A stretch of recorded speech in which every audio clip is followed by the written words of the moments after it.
Hi friends. Thirumavalavan அவர்களுக்கு பிறந்த நாள். அவருடைய பிறந்த நாளைக்கு அவருடைய கட்சிக்காரங்க எல்லாம் சேர்ந்து ஃப்ளக்ஸ் பேனர்லாம் ரோட்டில் வச்சுருந்துருக்காங்க. அது எல்லாமே அனுமதி இல்லாமல் வைக்கப்பட்ட பேனர் ஃப்ளக்ஸ் அப்படின்னு சொல்லிட்டு காவல்துறையால் அது எல்லாமே அகற்றப்பட்டிருக்கு. அதனால் ஆத்திரமடைஞ்ச இந்த விடுதலை சிறுத்தை கட்சிக்காரங்க உடனே ரோட்டில் உட்காந்து ஆர்ப்பாட்டம் போராட்டம் பண்ண ஆரம்பிச்சிட்டாங்க. ஸோ இந்த மாதிரி நடந்துகிட்டு இருக்கும்போது அந்த வழியாக பைக்கில் வேலைக்கு போகிற ஒரு இளைஞன் வந்து அந்த கட்சிக்காரங்க கிட்ட சொல்லியிருக்காங்க, ரோட்டில் எனக்கு கொஞ்சம் வழி விடுங்க, நான் கொஞ்சம் வேலைக்கு போகணும் அப்படின்னு சொல்லிட்டு இவர் கொஞ்சம் பேசி வாக்குவாதம் பண்ணியிருந்திருக்காரு. அந்த இடத்துல இருந்த காவல்துறை அவங்க அந்த இடத்துல அந்த கட்சிக்காரங்களை அகற்றிட்டு வேலைக்கு போகிற இளைஞருக்கு வழிவிட செஞ்சுருக்கணும். அதை விட்டுவிட்டு அந்த இளைஞர்கிட்ட என்ன அவங்க புரிய வைக்கணும்னு முயற்சிச்சாங்கன்னு தெரில, அல்லது அந்த இளைஞர்கிட்ட என்ன வாக்குவாதம் பண்ணாங்கன்னு தெரில. அந்த வீடியோவில் பார்க்கும்போது அந்த இளைஞரை 4 போலீஸ்காரங்க சேர்ந்து என்னமோ 4 ரவுடி பசங்க சேர்ந்து ஒரு அமைதியாக இருக்க ஒரு ஆளை ஒரு ட்ரீட் பண்ணால் எப்படி இருக்கும், அந்த மாதிரி மன உளைச்சலுக்கு ஆளாகிற மாதிரி 4 போலீஸ்காரங்க சேர்ந்து அதில் வாக்குவாதம் முத்துனதில் அந்த இளைஞன் என்ன பேசினாரு தெரில. ஒரு போலீஸ்காரர் அவர் கழுத்து மேலே கை வைக்கிறார்.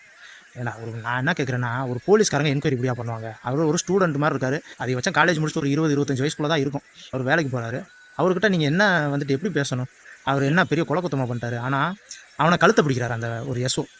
கொஞ்சனாவது ஒரு ஒரு அறிவு உள்ள போலீஸ்காரங்க அப்படி பண்ணுவாங்களா? ஒரு போலீஸ்காரன் மாதிரி நடந்துக்கணும். அதை பார்க்கும்போது ரவுடி பயலுக்கு நடக்கிற மாதிரி இருக்குது.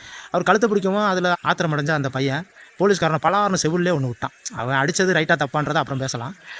அதை அடித்ததுக்கப்புறம் இவனுக்கு எல்லாம் ஏற்கனவே சும்மா ஏற்று பேசினாவே இவனுங்களுக்கு வந்துட்டு ஈகோ ஹர்ட் ஆகும்.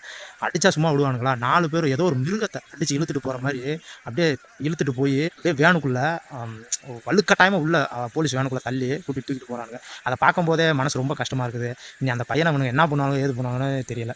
ஏன்னா இதுக்கு முன்னாடி நடந்த சம்பவங்கள்லாம் அப்படி. அந்த பையனுக்கு எதுவும் ஆகக்கூடாது, ஆகாதுன்னு நம்புகிறோம். அந்த பையனோட பேரண்ட்ஸ் பார்த்தா அவங்க மனசு எவ்வளோ கஷ்டப்படும். அந்த பையன் அடித்தது தப்பு தான். ஆனாலும் அந்த பையனை அடிக்க தூண்டுனது இந்த போலீஸ்காரங்க தான். சரிங்களா? அந்த இடத்துல இவங்க வழியை ஏற்படுத்தி அந்த பையனை வேலைக்கு அனுப்பிச்சிருக்கணும். அதை விட்டுட்டு அந்த பையனவே குற்றவாளி மாதிரி அவனை என்கொயரி பண்ண விதமே தவறு. போலீஸ் அடித்தான் அதனால் அவனை விடக்கூடாது அப்படின்ற இதெல்லாம் வந்துட்டு ரொம்ப ரொம்ப தவறான விஷயம்.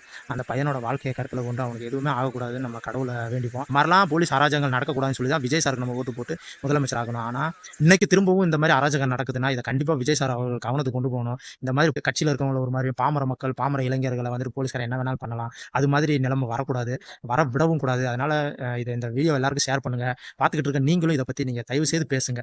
இதெல்லாம் பேசி விஜய் சார் காது வரைக்கும் போகணும். இந்த விஷயங்கள்லாம் நடக்காமல் தடுக்கணும். காவல்துறை உங்கள் நண்பன் சொல்கிற மாதிரி காவல்துறை நமக்கு நண்பனாக தான் இருக்கணும். அதை விட்டுவிட்டு காவல்துறை வந்துட்டு பெரிய லாடு லபக்கு மாதிரியும் கீழே இருக்க வந்துட்டு அவங்க எல்லாம் சொல்கிறத கேட்குற அடிமை மாதிரின்ற விஷயங்கள்லாம் இருக்கவே கூடாது. தவறு செஞ்சால் நீங்கள் தண்டிங்க. அதை விட்டுவிட்டு தவறு யார் செஞ்சானே தெரியாமல் ஒரு என்கொயரிக்கே நீங்கள் வந்துட்டு அவனை குற்றவாளி மாதிரி ட்ரீட் பண்ணி அவன் கழுத்தெல்லாம் பிடிக்கிறது ரொம்ப ரொம்ப தவறு. அந்த பையனுக்கு ஒரு நீதி கிடைக்கணும். அந்த பையனுக்கு எதுவும் ஆகக்கூடாது. அதை கருத்தில் வச்சுக்கிட்டு கொஞ்சம் இந்த வீடியோ ஷேர் பண்ணி பார்த்துக்கிட்டு இருக்க மக்களும் ஹெல்ப் பண்ணுங்கள். ஓகே ஃப்ரெண்ட்ஸ், பாய்.